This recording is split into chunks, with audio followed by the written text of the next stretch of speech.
Presidente Marcoleta sa Senado. Hindi natitinag at laging nasa panig ng tama. Marcoleta, may prinsipyo, may integridad, may paninindigan. Kaya ngayong darating na halalan, iboto natin ang number 38 sa balota.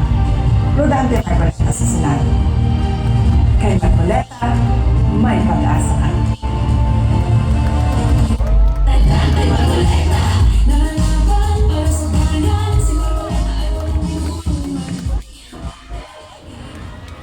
Pag binasa po ninyo ang dyaryo kaninang umaga, ang sinasabi po ay bumaba na raw po ang presyo ng mga bilihin. Naramdaman po ba ninyo? Naniniwala po ba kayo?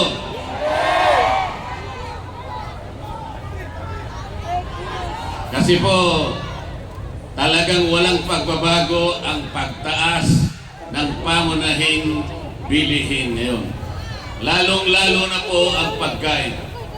Ang kinikita po ng mamamayang Pilipino, lalong-lalo na yung pangkaraniwang manggagawa, hindi na talaga maabot yung presyo ng bilihin. Kaya ngayon po, ang sinasabi ng mga surveys, 27% po ng ating mga mamamayan ang nakararamdam na po ng gutom. Totoo po yan. Napakataas na porsyento po yan. Halos 38 million na Pilipino ang apektado na nakakaramdam po ng gutom. Mabigat po yan. Wala ni isa mang padre de pamilya ang papayag na makita ang kanyang pamilya na gustong kumain ngunit wala sa makain. Ngunit ang ating pamahalaan ay parang hindi niya pinapansin ang problema ito.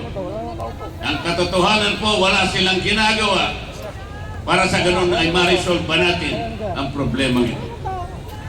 Ang ginagawa po nila ay binibigyan po kayo ng ayuda. Marami pong ayuda yan. May AIX, may AKAP, may TUPAD, may MAIP, at kung ano-ano pa. Ang halaga po niyan ay halos kulang-kulang sa 2 bilyong piso. Ngunit, ang dapat na nabibigyan po dyan, hindi bababa sa bilang na 27 na mahihirap, 27 million na mahihirap na Pilipino. Hindi po ganun ang nangyayari. Sino po sa inyo ngayon, sa karamihan natin ngayon, ang nakatatanggap na regular ng ayuda? Sino po? Ang ayuda ngayon, ang pinakamabisang forma ng corruption. Hindi po napupunta sa halos 27 million na mahirap na Pilipino. Napupunta po sa bulsa ng ilan.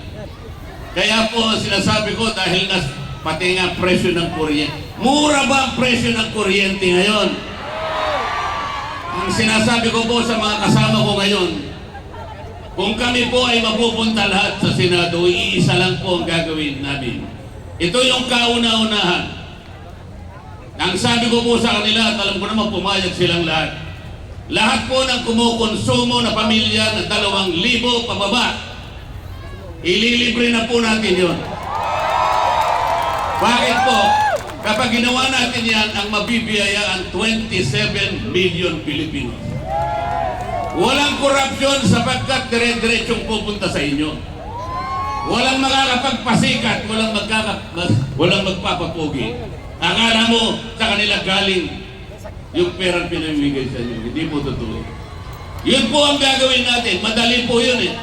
Sa batas kasi ngayon, ang inililibre lang ay yung gumagasta ng 200 pesos. O isang araw lang na kuryente yun, tapos na. Paano yung ibang araw? Hindi 200 pesos, dapat 2,000 pesos para mabiyayaan ang 27 million na mahirap na Pilipino. Ganon dapat ang iniisip natin. Hindi kung ano-anong ayuda na. Sa kanila nanggagaling yun. Sa kanila napupunta yun. Ngayon po ay gusto ko kayong pasalamatan. Sa kahuli-huli ang pagkakataon na nagkati po ng PDP laban. Hanggang ngayon nandito pa po kayo. Hindi nyo kami iniwanan. Hindi kayo bumitaw. Ito po ang kailangan natin, ipagsigawan natin sa kanilang lahat. Hindi na kayo dapat magpabudol. Bakit? Yung konting ayuda ba na ibibigay sa inyo, masisilaw na kayo? Yun na ba ang katapat ng serbisyong hinahanap ng Pilipino? Yun ba yung sagot para ibangon ang kahirapan ng isang pamilyang Pilipino? Hindi po sagot yan.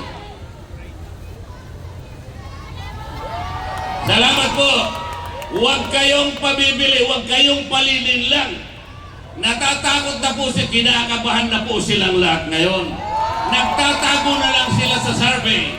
Dalawa lang daw po ang mananalo o maring tatlo sa PTP laban. Hindi po totoo yan. Nagtatago sila roon, kinakabahan sila. Pinipilit nilang ibaba kami lahat sa survey. Naniniwala ba kayo sa survey? Huwag kayong pabubudol. Ang ating bansa, ang isipin ninyo, ang kinabukasan ng ating bansa, ang katarungan, wala na pong rule of law, wala na due process. Tingnan po ninyo yung ginawa nila. Tatanggalin nila ang Vice President. Walang kasalanan ng Vice President. Hindi na nila pababalikin ng Pangulong Duterte kung sila lang ang masusunod.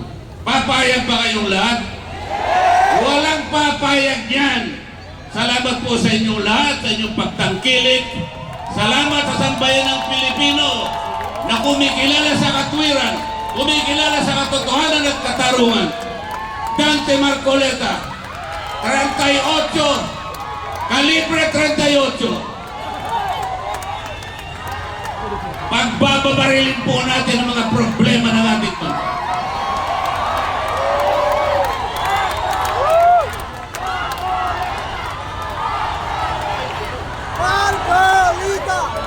Maraming salamat po at magandang gabi sa ating lahat.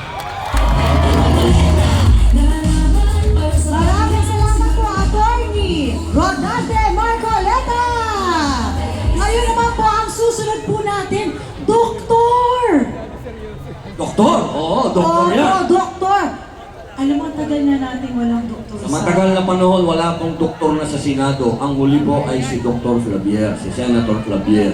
At saka hindi lang po basta-basta doktor, pediatrician. Mga bata. Opo, Yes. alam niyo, ang sabi ni Dr. Jose Rizal, ang pag-asa ng bayan ay ang kabataan. Kaya dapat magkaroon tayo ng mga batas na may kinalaman sa kalusugan ng mga bata. Prevention. Oo, prevention. Hindi yung parang ang ganda. Aantayin natin magkasakit. Hindi po ganun. Ang makakatulong ni Senator Bongo, ito na po ang Dr. Richard Marites